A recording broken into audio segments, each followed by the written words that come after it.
Everyone is here today, and we'll be starting so just a little bit after the 6:30, and I just want to remind you that the session will be recorded.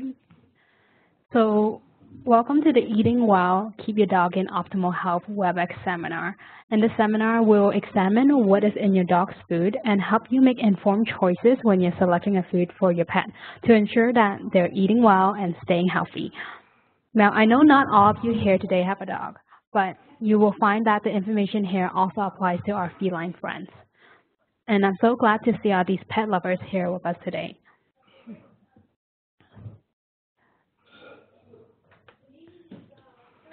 So our agenda for tonight begins with a quick introduction of ourselves. After that, we will go over the ground rules and show you a few of the many tools on the WebEx that will help you participate in this virtual forum. Once everyone is familiar with the tools, we'll use them to do a quick icebreaker to learn a bit about you and your pet and why you're attending tonight's session. From there, we'll jump right into learning about what to look for when you choose a dog food and what the label on dog's food tells you. Next, we'll compare dry food versus wet food and explore how we can compare the nutrition between foods that come in two such different forms. Now finally, we'll look at how to transition from one food to another if you're trying to change your dog's food. And we'll end off with a short video and a quick poll so you can give us some of your valuable feedback. So just a quick introduction of who we are. My name is Joyce, and I will be your presenter for today. I'm a military spouse working at the Embassy of Canada here in Washington, D.C. My husband and I are posted here in D.C. for 2 years. And prior to this, I grew up near and lived near Toronto for most of my life. And though we don't have a dog right now, both my husband and I have always loved dogs. And I have to say my best job was when I was working at a holistic pet food store where customers always brought in their dogs for a visit. And I'm also an exercise enthusiast, a health aficionado, and an all things holistic junkie, which might explain the focus on health for the seminar. And as much as I try to stay healthy, I think that balance is really important. So given that caveat, I have to admit that my biggest weakness is still a slice of rich, decadent chocolate cake. Yummy. Yeah. Now, I'd like to introduce my partner and our lovely producer for tonight, Joanna, who is working diligently behind the scenes to make sure all of this is running smoothly. So over to you, Joanna. All right, thanks again, everyone, and again, my apologies for being a little behind tonight, but thanks for your patience as we get started. So I'm Joanna Church. I am the virtual program developer for Military Family Services for the family stationed in the U.S. and Yellowknife. I'm also the co-facilitator of the class Live to Virtual, which Joyce has been taking all summer, and this is her final project. So I'm really excited to be producing this with her. She's an excellent communicator, and we're so lucky to have her as part of our community in the U.S.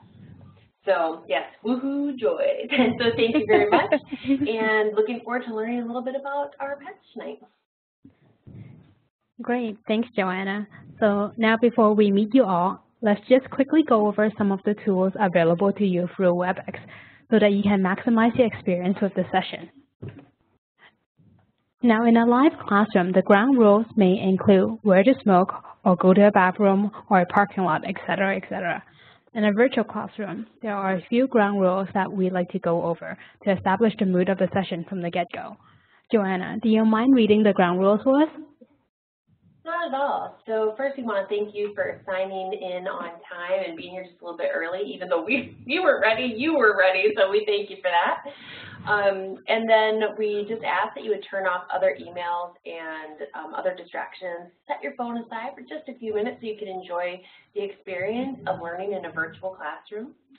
We ask that you participate in the discussions. It's great to just hear voices and to see the little emoticons that you're going to be learning about. It gives us great feedback. I will be giving you a link to a survey so that you can give us some evaluation for Joyce at the end for her final project. So make sure you fill that out for us because it really helps. And finally, bring your sense of adventure. We enjoy using the virtual classroom. It's a lot of fun, and it's just a different way to engage our brains, but to get information across the country. So for those of you who don't know, I'm in Victoria, British Columbia right now. So we've got people in Washington, D.C. Here I am in Victoria, and Shauna down in Oklahoma. I mean, we're everywhere. So bring your sense of adventure and have a great time tonight. Perfect. Thanks, Joanna. So next, we're just going to have a quick tour of some of the virtual classroom tools. So while our virtual classroom has similarities to an on-site classroom, the most significant difference is that you don't have eye-to-eye contact. So here are some of the tools that we can use to help with that. So first, let me guide your eye to the top right-hand side of the screen, the participants panel. In the participants panel, you will find the name of each participant. It is here that you can mute or unmute by clicking on the microphone next to your name. And we use the mute to minimize background noises. When you have muted your microphone, the button will turn red and you'll see an X on the headset next to your name. You can give it a try right now and see if it works for you. Looks great, Shauna. Tony and Julia, are you guys able to mute, or you want to try that out? Perfect. I tried muting. It's working. It's just not showing up. Oh, okay. All right then. I guess yeah. we won't know when you mute. Then. Okay. That's all right. Be a surprise. All right. So next to that mute button, you'll also see a camera. And if you like, you can click on the camera and it will show your picture when you're speaking. Though sometimes the camera does take up a lot of bandwidth and interfere with the sound quality. So if that is the case, oh, hang on a second. If that is the case, we'll ask you to turn off your camera by clicking on the icon again.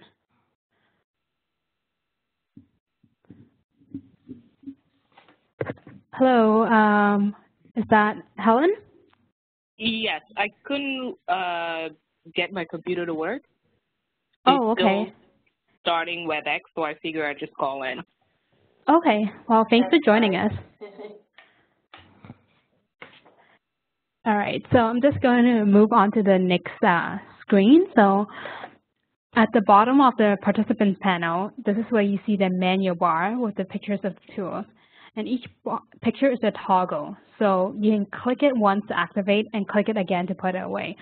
So for example, if you want to raise your hand, you need to click on the toggle of the picture of the hand. So if everyone can try that, please raise your hand.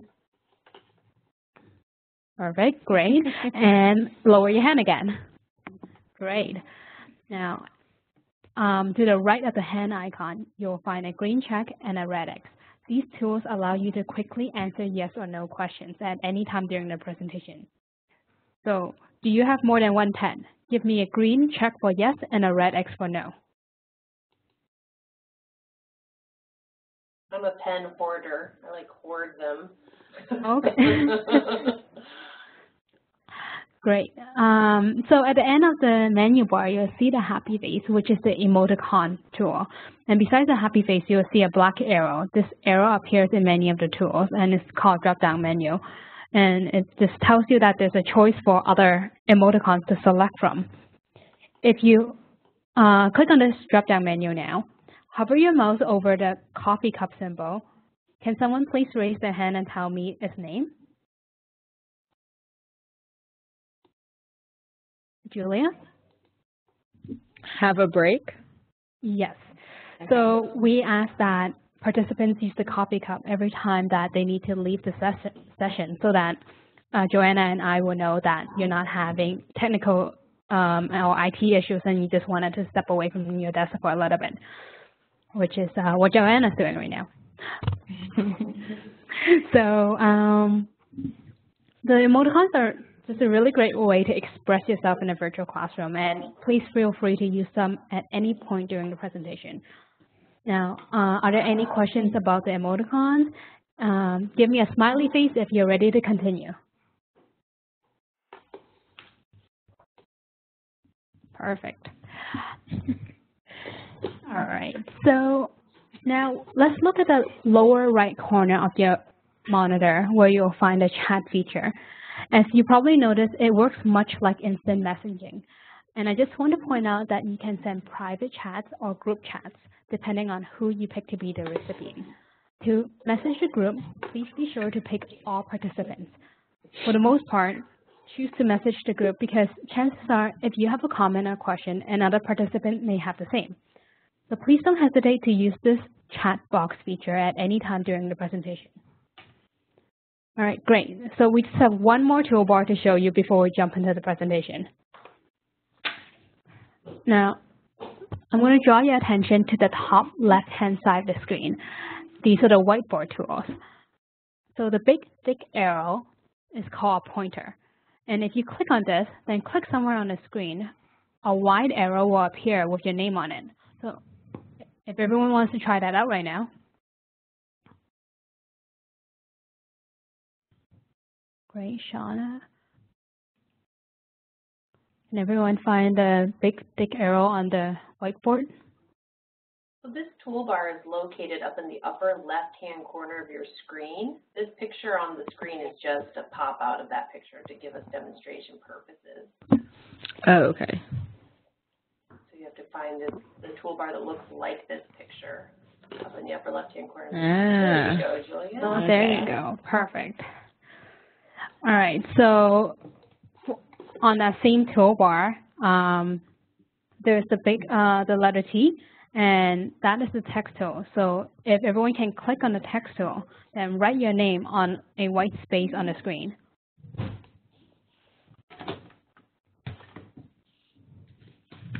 So when you're using a text tool, just remember that for everyone to be able to see what you have written, you need to click away from the word. And also, if your text is yellow, it's pretty difficult to see on a white background. So you can always change the color on that toolbar.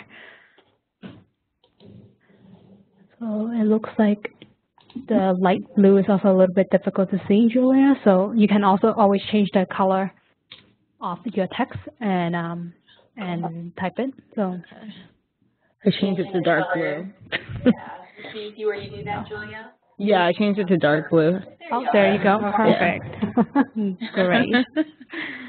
So for today, we will mainly be just using the pointer and the text tool. But if you move to the right, you'll see that there's tools that allow us to draw lines or arrows, which Joanna has been using, different shapes and freehand drawing, which is what is usually hard. So, all right. Do we have any Mac users with us today? Yes. Yes? Okay, perfect. Well, just wanted to mention that the Mac is set up a little bit differently, and in order to see the choices on the drop-down menu on a Mac, just be a little patient, press and hold down the drop-down arrow for about 5 seconds, and you'll see the possible selection. So Okay. don't panic if you don't see it. All right, so finally, you can erase all your last and all of the annotations by clicking on the eraser icon. All right. Great. All right, so now that we're all familiar with WebEx tools, we're just going to use them to get to know a bit about you. And the name of this icebreaker is called Guess Who. I'm going to pass this over to Joanna now to help you set up for this icebreaker. All right, so first what I want everyone to do is find in the upper left-hand corner of their screen, above where that whiteboard toolbar was, you'll see a toolbar that says File, Edit, Share, View, Audio, Participant, Session, Breakout, Help. I'd like you all to click on Edit, and then click on Font. And then when you get the font pop-up box, I would like each of you to change your font settings. I'd like you to change your font setting to Arial. And it has to be just the plain Arial, not Arial Rounded or Arial Unicode. And then for font style, select Regular. And for font size, select 12. Now with Shauna, it'll be interesting to see how this works because I know sometimes the Macs change the size, and so 12 on a Mac may not look quite the same as ours, but we'll see. We'll see what ends up happening. So once you're done setting it to Arial, Regular, and 12, click OK. Then give me a green check when you're done. Green check in the little toolbar beside the hand raise option underneath the participant panel.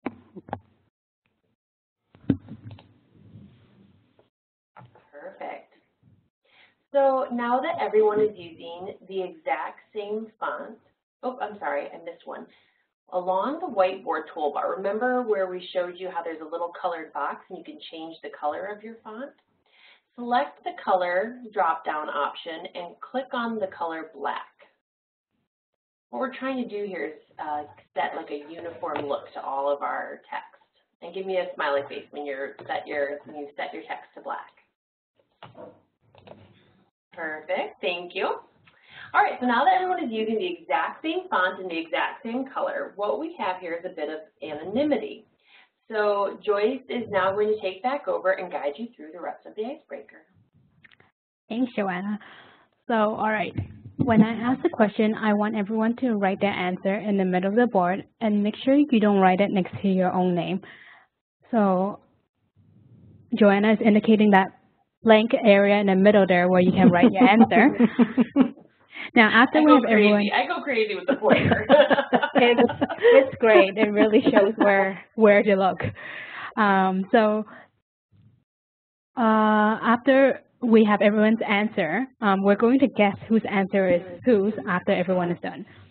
And to maintain the anonymity, you don't have to use your pointer, and you don't need to indicate when you're done. Joanna and I will just count to make sure that we have an answer for everyone. So the question is, what is the name of your pet? Now, make sure that you click away from your answer after you're done so everyone can see. Now, if you don't have a pet, you can write down the name that you would like to name your pet if you had one.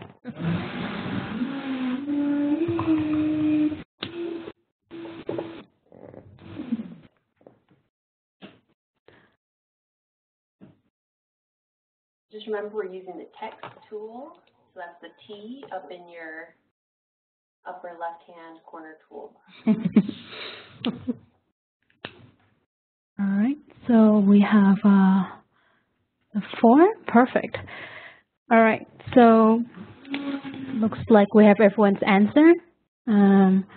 Now, when I read an answer, I want you to now use your pointer tool and point to the name on the slide of the person whose answer you think it is.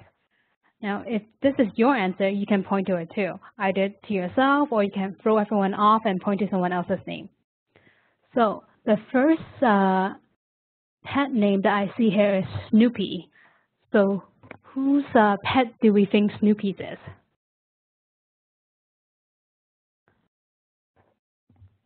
All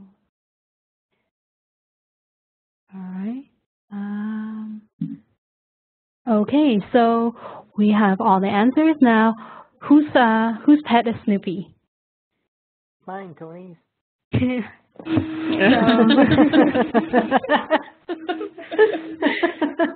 So Tony, can you tell us a little bit about yourself and Snoopy and what you hope to take away from the session today? Okay, so I'm Joyce's husband, and I'm Canadian military. I'm studying at the USU as a Master of Science in Public Health. My dog was Snoopy up to 3 years ago, so I've had that dog for 17 years.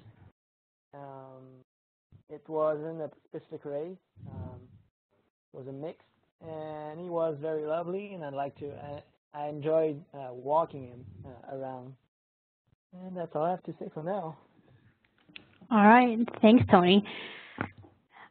So let's see who's the next pet. I see here Abby. So whose pet do we think Abby's is? Oh, sorry.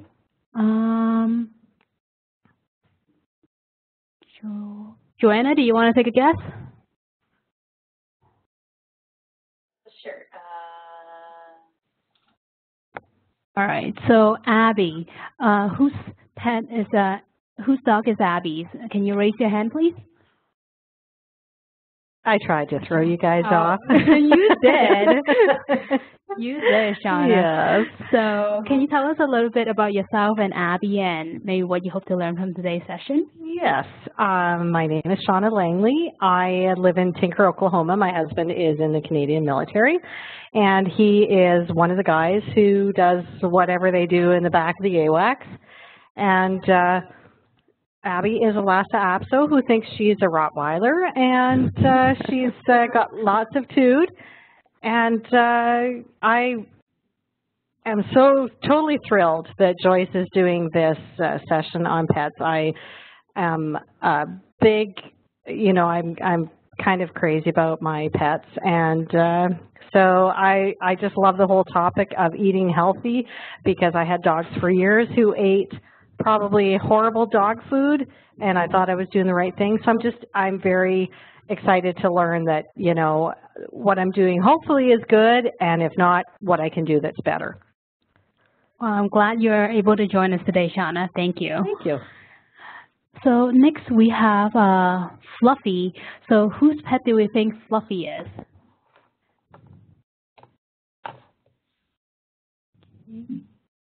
All right. So whose pet is Fluffy? Can you please raise your hand? Julia. So Julia, welcome. And can you tell us a bit about Fluffy and maybe what you may hope to take away from today's session? So Fluffy is not a dog. She's a cat. Can you all hear me? Because I can't hear myself that well. Yes. Yes. Okay, perfect. So, very clear. Yeah. Okay, good. So, yeah, she's a cat. She's about 2 years old. She's kind of a tabby / mutt. And she's the same. She has a lot of attitude. She's very regimented by routine. She is the sweetest cat ever. I love her. So, but I definitely want to, I remember Joyce told me that I could take, I think, learning more how to read about food labels and stuff like that for Fluffy. So yeah, that's a little about her and what I want to take away. All right, thank you for joining us today, Julia. Now we have Harley here. So whose pet do we think Harley is?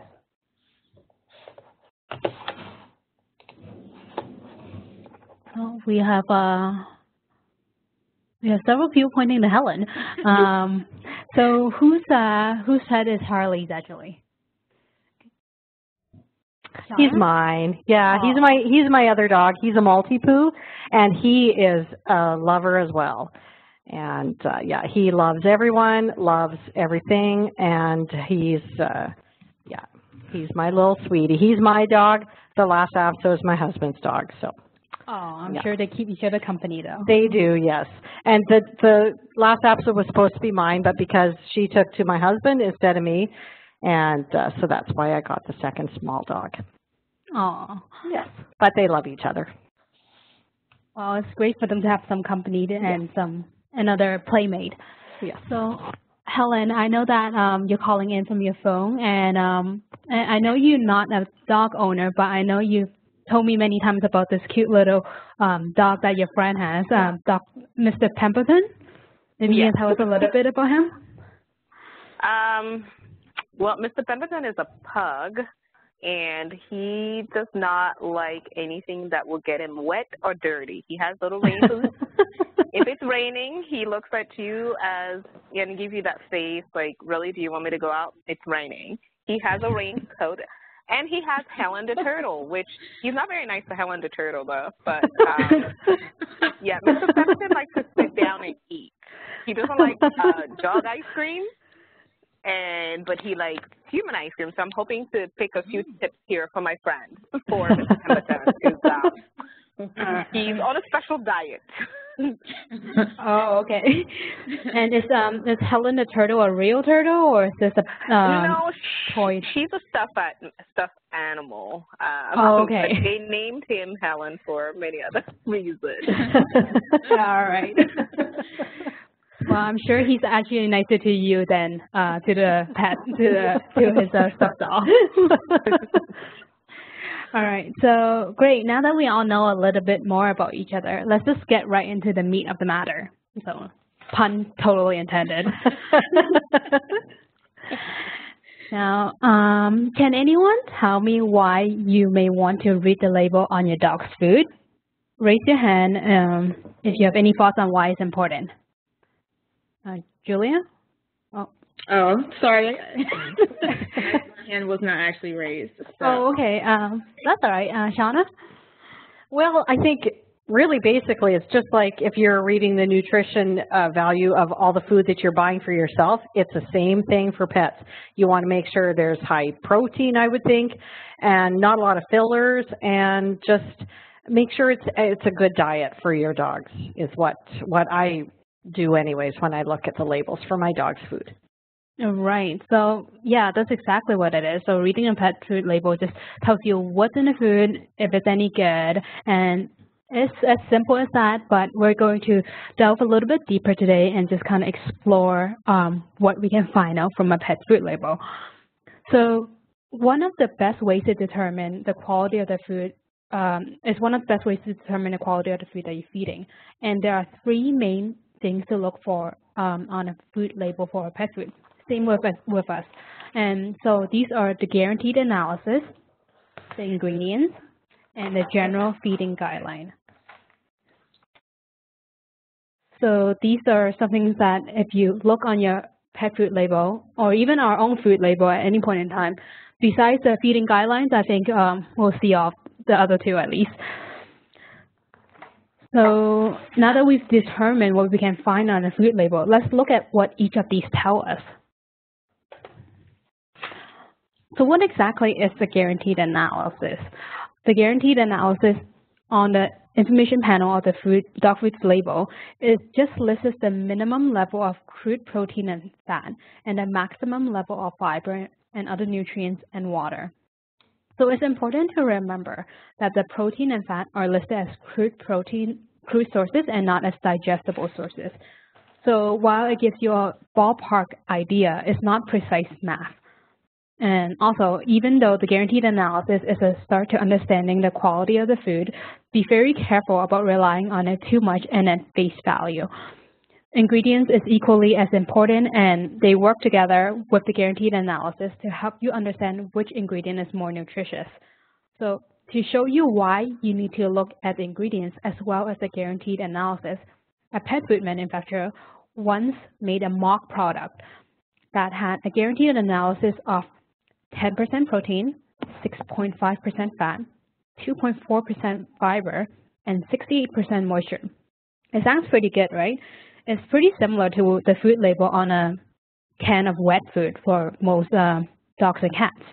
So what exactly is the problem with this guaranteed analysis? Well, the problem was that the food manufacturer made these using the ingredients that were old leather work boots, used motor oil, crushed coal, and water. So yuck, like we definitely don't want to put that in a dog food. So we need to be sure to be looking at the ingredients as well as the guaranteed analysis. Now, all the pet foods listed must list ingredients that are present in the food. Can anyone tell me what determines the order that ingredients are listed? Any guesses? All right, so, Shauna? Would it be by the amount in your food, you know, say the one that's the main amount would be first? Is that kind of how they do that? It's definitely related, actually.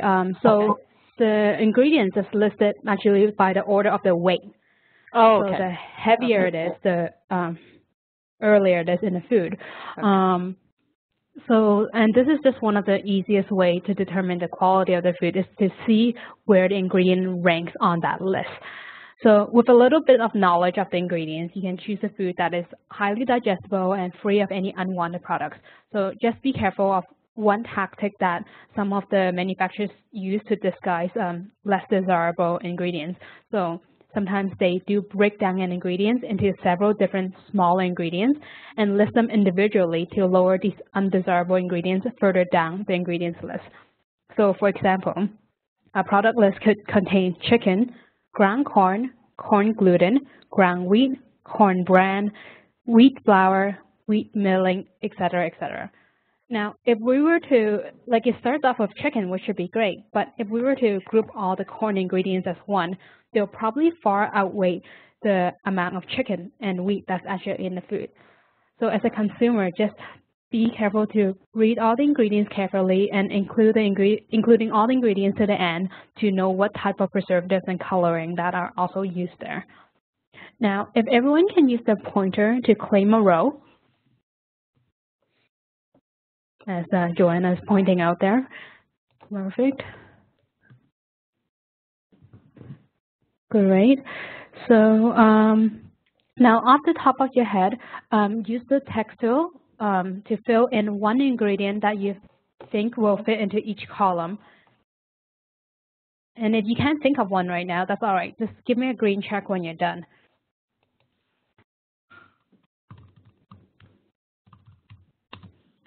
And Helen, if you want to think of anything, we can also come to you and you can share with us what you think. And okay. If you want to change if you find, like Julie, if you find that your font is looking a little bit small, you can go back up to that edit option and edit font, and you can make it a couple sizes bigger, like maybe 14 or 16. And you can feel free to change your color if you think black is too boring, like Shauna did there. Pick the green. Oh, geez.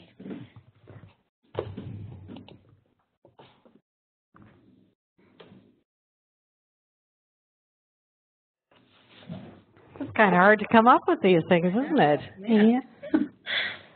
Oh, Joanna said not boring in yellow, which is very difficult to see there.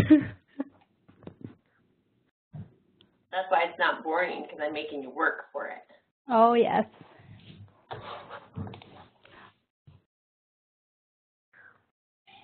You can't think of anything for the different columns. That's okay, too. They're not as easy because you don't often study your dog food's label. Yeah. I'm going to steal Joanna's salt just because that's all. That would be the only thing I could think of. Unless, what is it, triglyceride, chloroflora, whatever. Yeah. Oh, that is pretty fancy there, Shauna. I just made it up. Yeah, I sound pretty smart that way, don't I? Yeah, it sounds pretty legit there. Sounds pretty legit. So I could have totally put that and you guys would all bought it. Oh, yeah, probably. We'll be like, yes, that sounds great, Shauna. So, all right, so looks like everyone is good.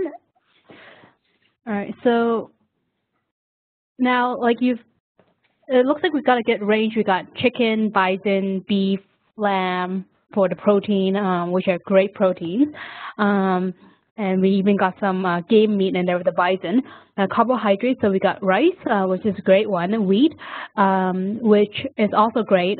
It's in a lot of dog foods. The one thing to be aware of with wheat is that it is a common allergy. So if you do find your dog is itching a bit, you may want to try them on a food with no wheat for a little bit just to see.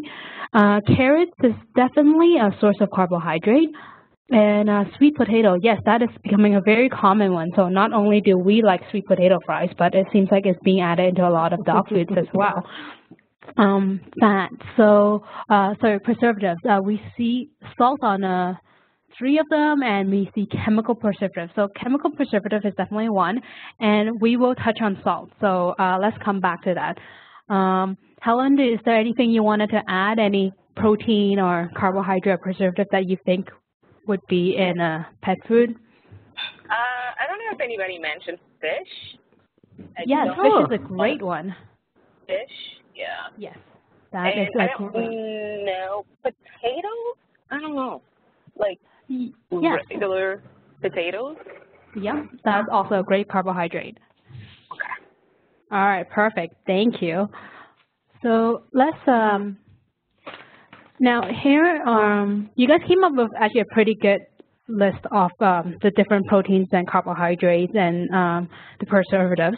So here's a list of the most common ingredients that are found in dog foods by category, some of which you guys already named. And I've ranged them so that they're from the not so healthy to the very healthy. So the very healthy one is the ones indicated in the orange starburst at the bottom there. Now, when you're looking at the protein in your dog's food, choose whole meats when possible. And these are less processed, they're actual meats, and they're similar to other body parts. They're similar to what we will eat without any other body parts put into it. And meat meal are also a good alternative, although they are not as great as whole meats, but they still have a lot of protein in them. Now, because regulations are not very strict, it's best to avoid byproducts. So meat byproducts can include anything from organs, bones, blood, fatty tissue, and there's even been stories that sometimes they put parts of euthanized animals back into them. So definitely want to avoid those. Yes, pretty.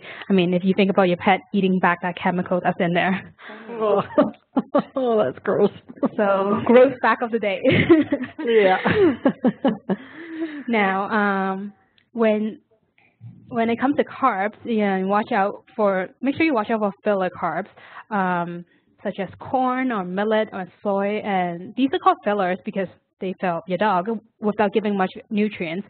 So same with cats, Julia. Like it's definitely fillers, and they're not great. They just kind of bloat your pet up without giving them much energy. Now, finally, with preservatives, and I think we all got a good sense of this, is that it's not easy to think about preservatives because we don't often think about them, or we just quickly glance over them when we're reading a food label because we don't understand the name of them. And but it is important. So the first two listed there, BHA and I cannot pronounce that name, but but the first two there, yeah, those two are actually chemical preservatives. So, and if you can, please do try and avoid them. It's just animals have such a more simpler body and digestive system than us that anything that will impact them faster and just to a greater effect. Now, the last one listed is called tocopherols. You may have seen this on your pet food, and I mean, it's a big word, but basically what it is a natural preservative that is made from fat. And because it is natural, it doesn't last as long, but it certainly is healthier. So I encourage everyone to do more research after this presentation and just see what each of the ingredients really are and see if there's something you want, is something that you want in your pet's food. And there's a great book for more information. It's Anne Martin's Food Pets Die For, Shocking Facts About Pet Food. So if you want to read more interesting information, for example, about byproducts, then that's a great book to read. Tony, you have your hand up? Yes, as I was looking for a preservative to write, I looked on the cereal box and I noticed tocopherols, which is actually listed as vitamin E. Oh, so, yeah. Well, yeah, I guess that would make sense because the tocopherol may have some it's a sort of fat, and vitamin E often comes from fatty sources. See, where it's very similar to what we eat, so we do want to try to aim for that. So yep, Joanna is putting the name of the book name and the author in the chat. So it's Anne Martin, Food Pets Die For, and Shocking Facts About Pet Food. All right. So here is an example of the food label on a poor quality dog food. It's full of filler and meat byproducts. In fact, the first ingredient is a filler, the ground whole corn. Veggies are very far down on the list, and it contains unnecessary items such as salt, sugar, and artificial coloring that have little or no nutritional value and may even lead to health problems. So what are these even doing in our pet's food? Now here is an example of the food label on a good quality dog food. So the first ingredient is a whole protein, deboned chicken, followed by a meat meal, so the chicken meal, turkey meal, and that just increases the protein level. As Helen mentioned, there's the potato, there's also the sweet potatoes that someone else had mentioned. And there are plenty of whole fruits and vegetables and no fillers, and any extra ingredients are good for the health, such as sunflower oil and chondroitin, which is good for the joints. And if you do use salt, and if they do use salt for flavoring, it is very low on the list. And they use sea salt, which is healthier because it is less processed. So, does anyone have any questions so far? No, I'm good. Very good. All right. So finally, the third item we'll be discussing on the food label is feeding guidelines. So feeding guidelines or instructions should be included on every bag of and can of pet food. They can help us determine how much to feed our pet based on the breed, the weight, or different stages of the pet's life. Now, just for fun, use your pointer to pick your favorite dog on the bottom of the screen. Everybody wants the little puppy tab.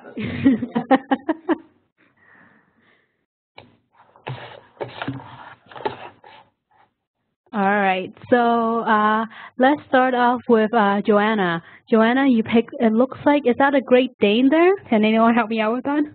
I'm not really sure what it is. It actually sort of reminds me of a Weimaraner, although Weimaraners are gray. But that's why I picked it, because I really would love to own a Weimaraner someday. I just think they're such beautiful dogs. They are really smart dogs, Weimaraner. I know one who outsmarted his owner, so.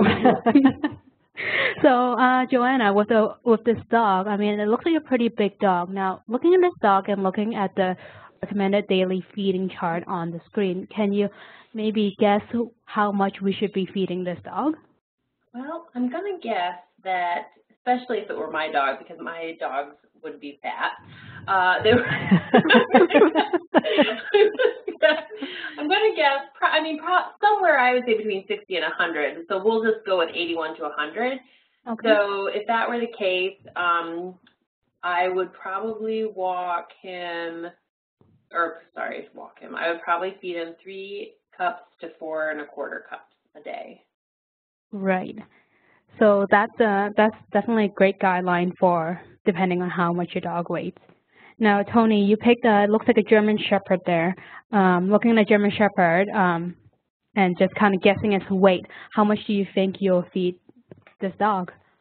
Probably the same, 3.5 to 4 1/4 cups. Yeah, I would say so.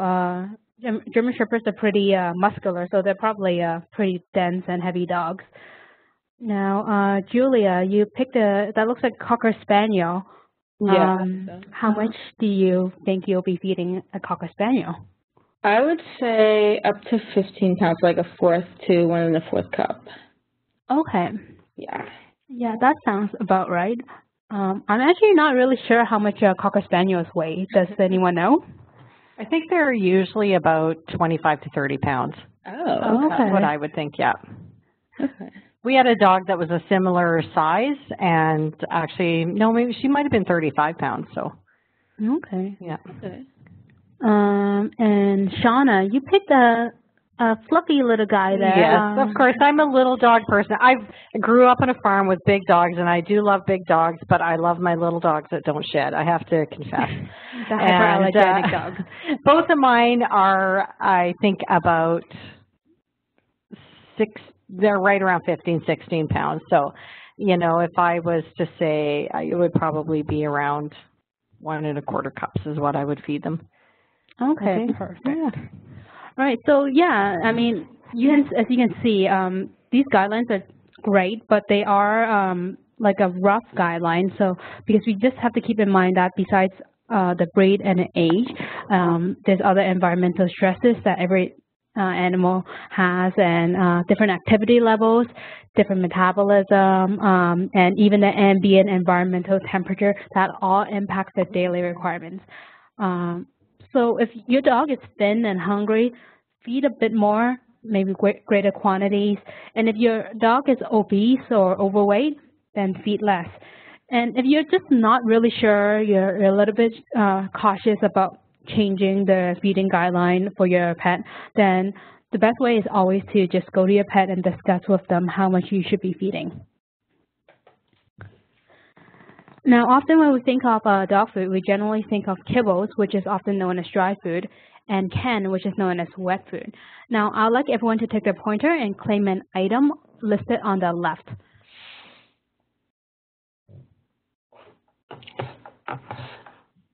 So there's a good source of hydration, richer scent and flavor appeal, expensive. All right, perfect. All right, so let's start with Julia, richer scent and flavor appeal. So of the 4 categories there, pro for dry food or con for dry food, a pro for wet food or a con for wet food, what category do you think the richer scent and flavor appeal falls into? For dry food, I would say that would be... Oh, just one. Out of the 4 boxes, just pick one. Oh, just pick one. Okay, gotcha. Mm-hmm. Let's see. And do I just put do I mark onto the actual boxes, or do I say it to you guys? It doesn't matter. You can mark the box, but otherwise Joanna can mark it up for us. Okay. I would say it would be a con for wet food. A con for wet food. Well, so actually the richer scent and flavor appeal is actually a pro for wet food, because older animals that have lost some of their sense of smell may be more inclined to eat a food that has richer scent and flavor, which wet food often are. And it's a good alternative also for pets that are ill and they can't smell as well, or they're lacking in appetite. This will just make sure they're getting all the protein and vitamin and minerals that they need to maintain their health. Now, next we have Shauna. So good for dental health. Now, which category do you think this falls into? I would think that it would be a pro for dry food. Yes. So oral health, kibble is definitely used as a dental health supplement for chewing and to help scrape the plaque of your dog's food. And there are even some kibble that are specially formulated and shaped to clean the teeth as the animal chews on it. So yes, it's definitely a pro for dry food. All right, so Tony, easy to store. What category do you think this falls into? Would say dry food, because you know, it comes in a big bag and it's definitely easier to store than wet food that comes in, you know, small cans. Yes, definitely a pro for dry food, and you can just get any container with a tight lid, and you'll keep the rodents out, or keep the insects out. It'll even keep your own pet out if they want to try to get into the food. So definitely easy to store. Joanna, so can be used for training. What category do you think this falls into? So, I mean, treats tend to be what we use for training, and treats tend to be dry. So I would say dry food is a pro. Yes, so definitely. Do I sound confident? You sound so very confident. So confident. But yes, dry kibble can also be used as an effective training treat. It's a little bit lower calorie than dog treats, especially if at that time for puppies you're training your dog and you're rewarding them often and you don't want to feed a lot of treats. Then kibble is a good alternative. And if your dog doesn't think it's much of a treat, what you can always do is you can pick a different flavored kibble. So you can either buy a small bag of this other kibble, or some pet food stores even have sample sizes that they're willing to just give to you to try, and that is also like always a great alternative. I know some people who feed chicken to the dog, but then for training, they will feed kibble that's fish flavored or bison, just to change it up a little bit. All right, so we got 4 marked down. Now, Helen, I'm going to give you one, and you can guess. So okay. I'm going to give you expensive. Now, which category do you think it falls into? Something that's expensive. Do you think is dry food or wet food? I think wet food is more expensive. Yes, so that's definitely the case. Wet food do tend to be more expensive. and depending on the quality, the higher quality it is, the more expensive it is for a smaller amount. All right, so perfect. Now, if everyone can, of the ones that's not highlighted yet, if everyone can pick a different category using a pointer.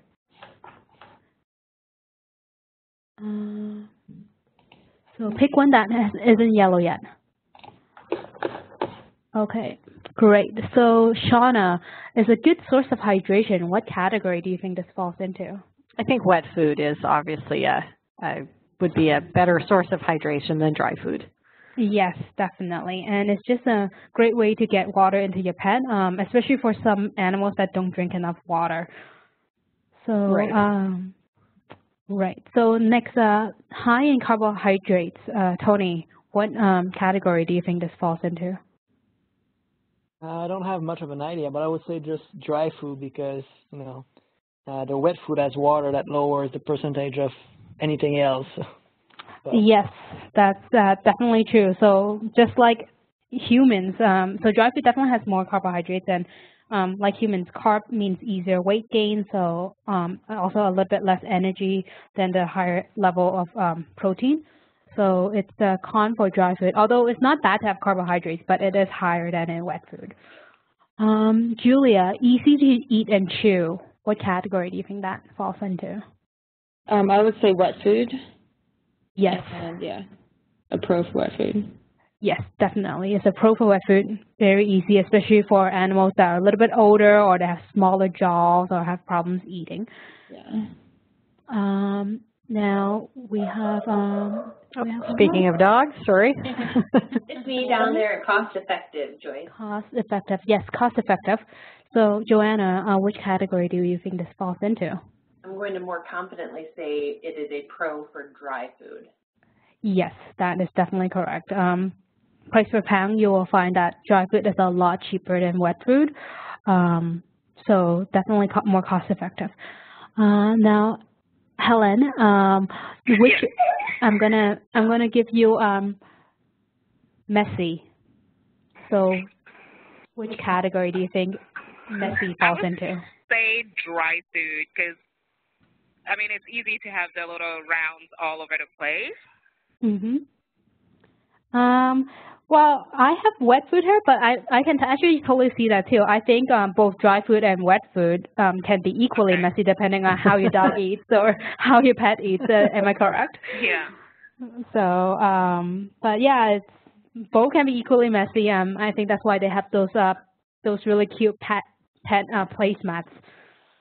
So, all right. So we just have two more. We have convenient. So I'm just going to answer that. So convenient, dry food is definitely more convenient, easy to store, easy to feed. You can leave the food out for a longer period of time and just let your dog or your cat graze on it. With wet food, you need to pick it up very shortly after because it does get dry.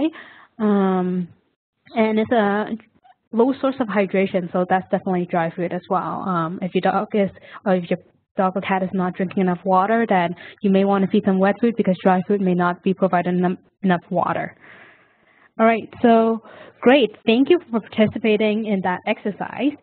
Now, as long as you're comparing canned food to canned food, dry matter analysis isn't that important. But if you're comparing canned food to dry food, then the issue becomes much more critical. Like, for example, if you like to compare two products, let me rephrase that.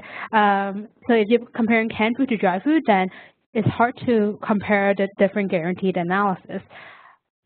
So if we look here on this first chart here,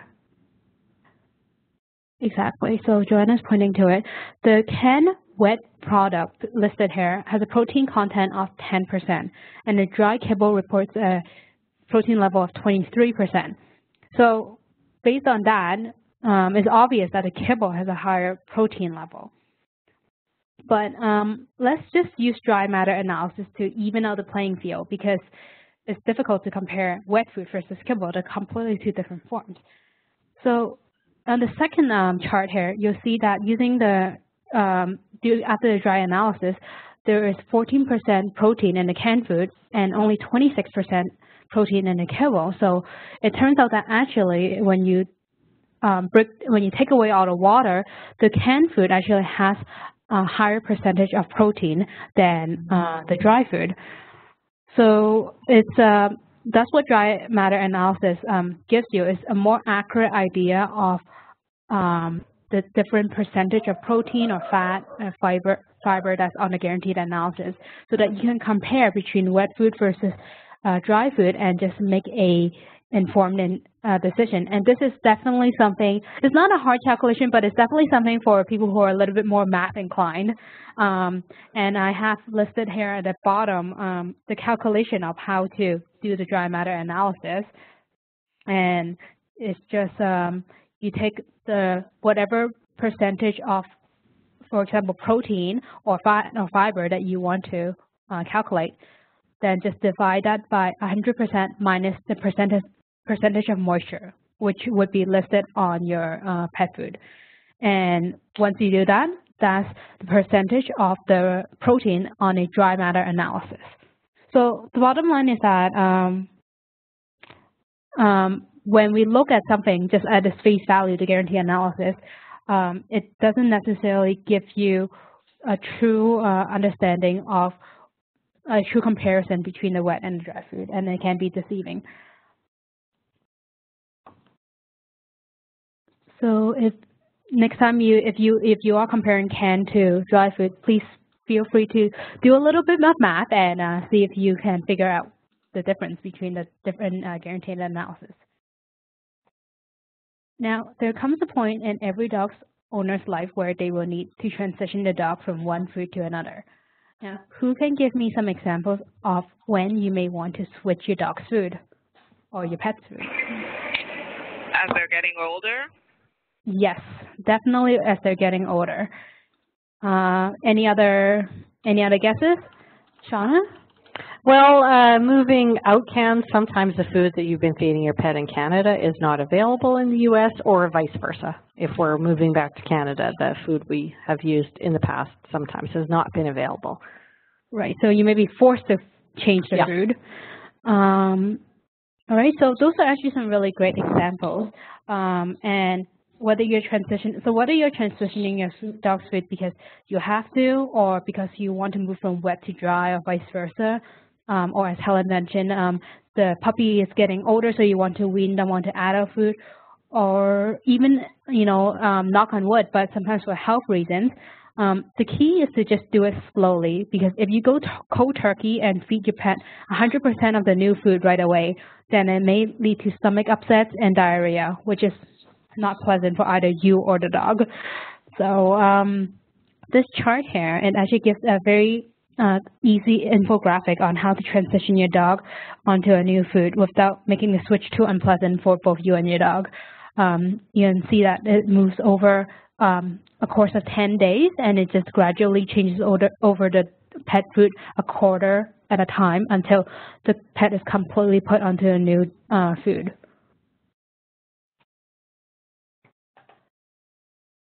So, have you seen this, Shauna? I just love this dog's face. Well, you're going to love this video. I showed this to my husband after our practice session, Joyce. He loved it. The cutest face I've ever seen. It's such a cute video, but... It gets better, Shauna. Wait oh, does it? Okay, good. Oh, yeah, it definitely does. All right, so in the end, the best pet food on the market, like there is no best pet food, because as you can see from the different types and brands on the market, there's hundreds of options and opinions, and some dogs need higher fat and protein content because they're more active, and some prefer canned food versus dry food. So feed what is appropriate for your pet.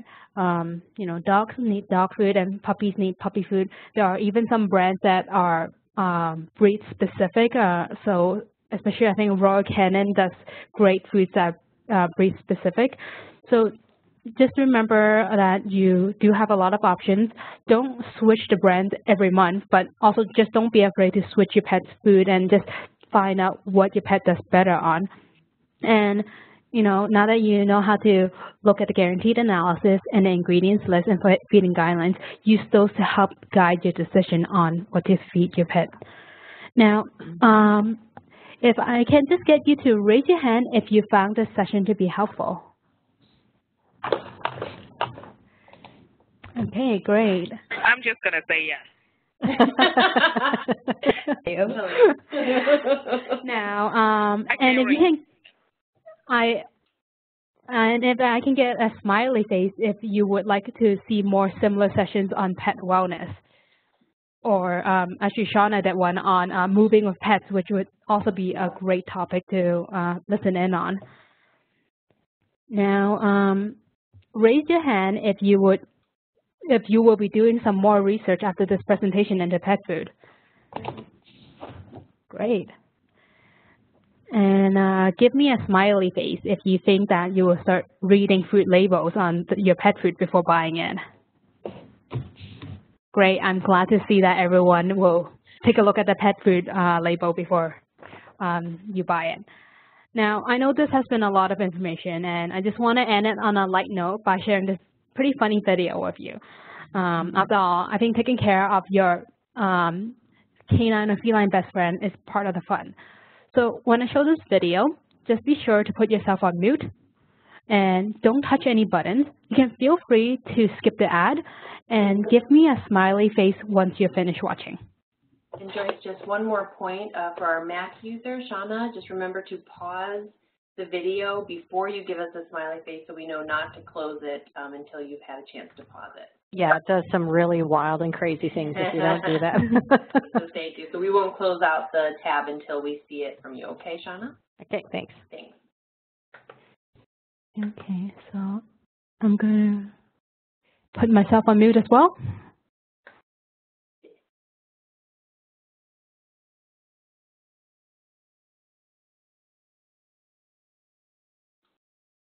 Joyce.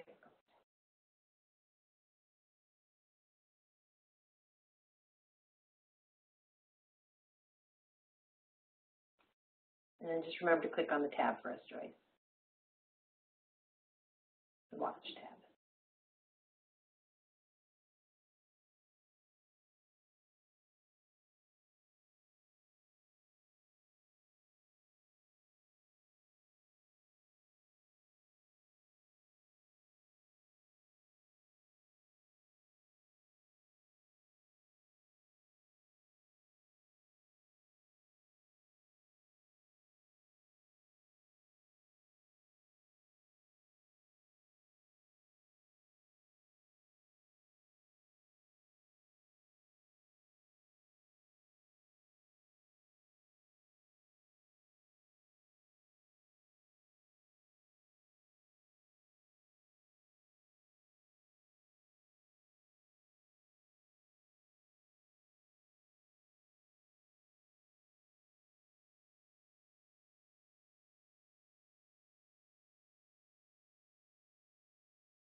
And don't forget to unmute yourself then, Joyce.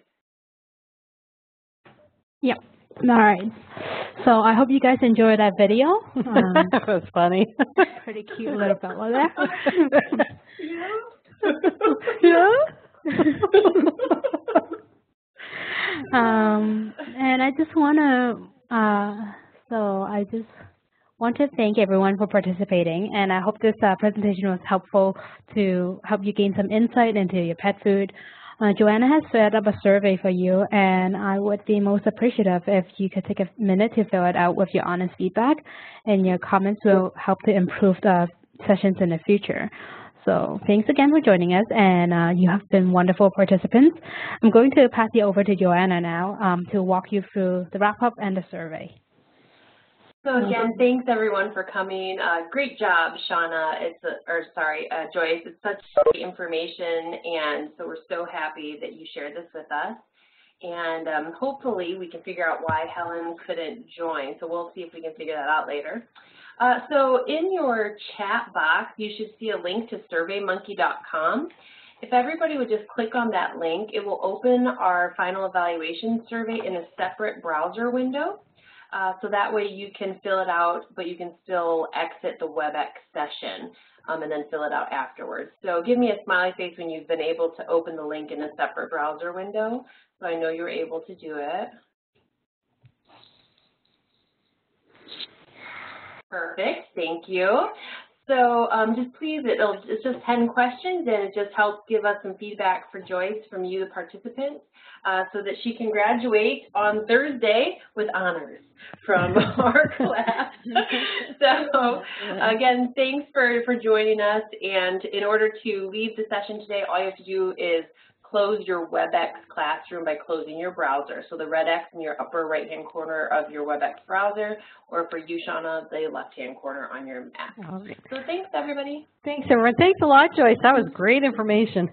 Thank you. And Shauna, I look forward to, I'm going to ask Margaret for yours, because I'm actually really looking forward to listening and on yours. Thanks. And I guess I will see you and Joanna on Thursday. Well, see us on Thursday for our graduation. That's yes. Great. All right. Have a great night. Thanks, Julia, for joining us. Bye-bye. Thanks, Tony. Thank you. Thanks, nice to meet your voice, Tony. Thank you. And Joyce, if you just want to hold on with me for a minute as everybody gets out.